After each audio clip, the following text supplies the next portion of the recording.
नमस्कार, स्वागत है आपका हमारे इस वीडियो में, जिसमें हम बात करेंगे बंगाल चुनाव के चौंका देने वाले नतीजों के बारे में एवं चर्चा करेंगे 5 प्रमुख कारणों पे जिसकी वजह से भारतीय जनता पार्टी के 200 सीटों के दावे को जोरदार झटका लगा।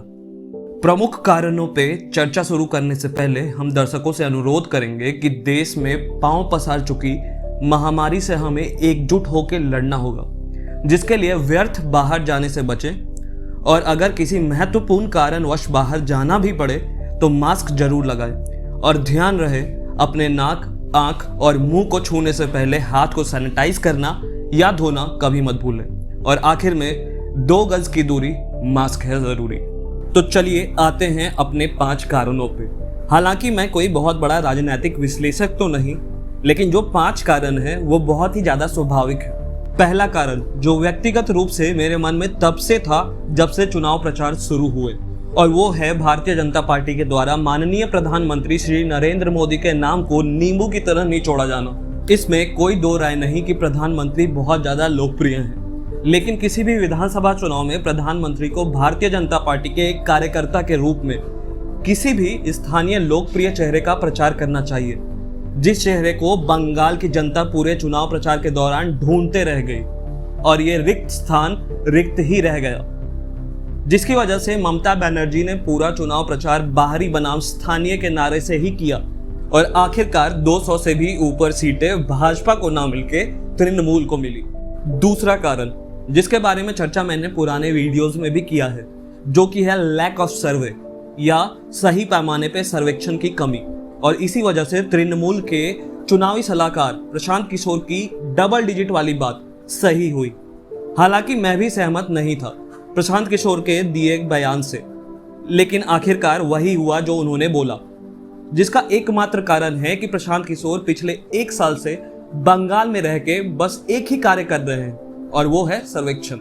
वहीं दूसरी ओर भारतीय जनता पार्टी रैली में आ रही भीड़ से ही ये अनुमान लगा ले रही थी कि 200 सीटें आ जाएंगी, जो कि उनकी सबसे बड़ी भूल थी, क्योंकि भारतीय जनता विश्व की सबसे होशियार जनता कही जा सकती है।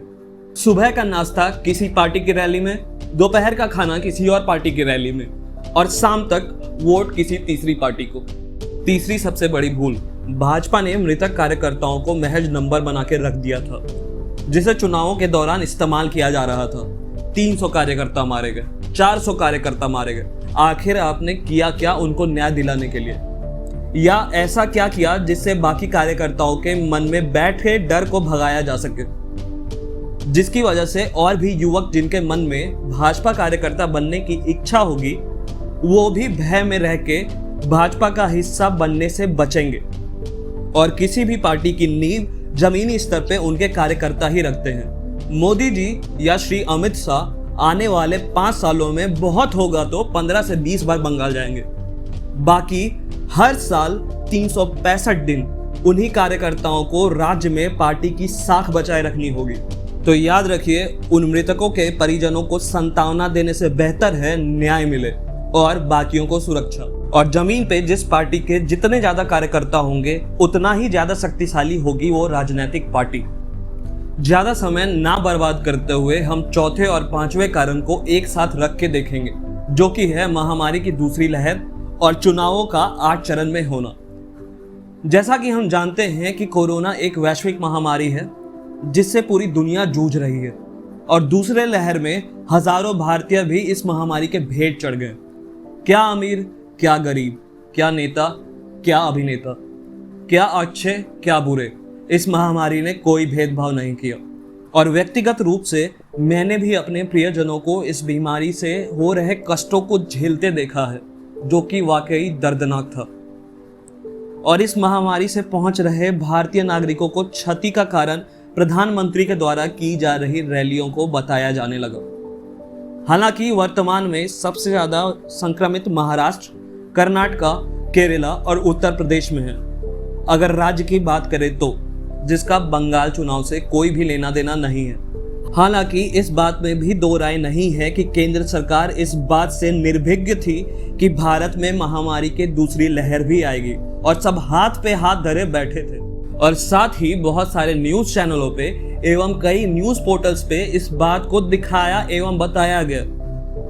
पता नहीं किसने इस फर्जी अध्ययन को इतना हवा दिया कि सरकार भी इन फर्जी खबरों को सच मानकर बैठ गई और फिर बाद में महामारी की ऐसी लहर आई जो किसी भी सरकार के द्वारा संभाले नहीं संभल रही है, जिसके लिए जिम्मेदार केंद्र सरकार तो है ही और साथ ही साथ राज्य सरकारें भी हैं, जिसमें सबसे अव्वल हैं दिल्ली के बहानेबाज मुख्यमंत्री जो अपनी सभी जिम्मेदारियों से अपना पल्ला झाड़ रहे हैं।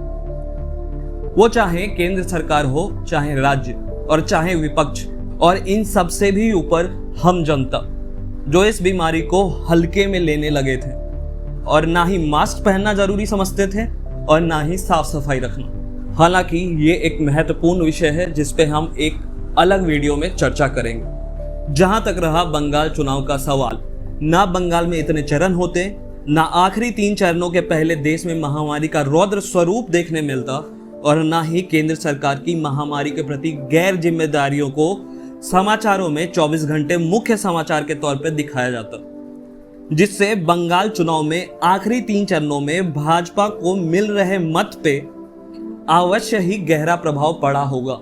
तो ये थी मेरी व्यक्तिगत राय बंगाल चुनावों में भाजपा को मिली अचंभित करने वाली मत को लेकर। हालांकि अगर पिछले चुनाव को ध्यान में रख के देखा जाए तो इसे राज्य में भाजपा के प्रगति के तौर पे भी देखा जा सकता है। कहां पिछले चुनाव में 3 सीटें और कहां अब राज्य में एक मुख्य विपक्ष के तौर पे भाजपा उभर के आई है और एक दमदार विपक्ष सत्ताधारियों के नाक में दम करने के लिए काफी है। तो इस वीडियो को यहीं पे समाप्त करते हुए उम्मीद करेंगे कि बंगाल के लिए आने वाला भविष्य उज्जवल हो और बंगाल को हिंसक राजनीतिक विध्वंस से निजात मिले। जाते जाते वीडियो से जुड़े अपने राय को कमेंट करके जरूर बताइए। बाकी वीडियो को लाइक, शेयर एवं चैनल को सब्सक्राइब करना आपकी मर्जी। धन्यवाद।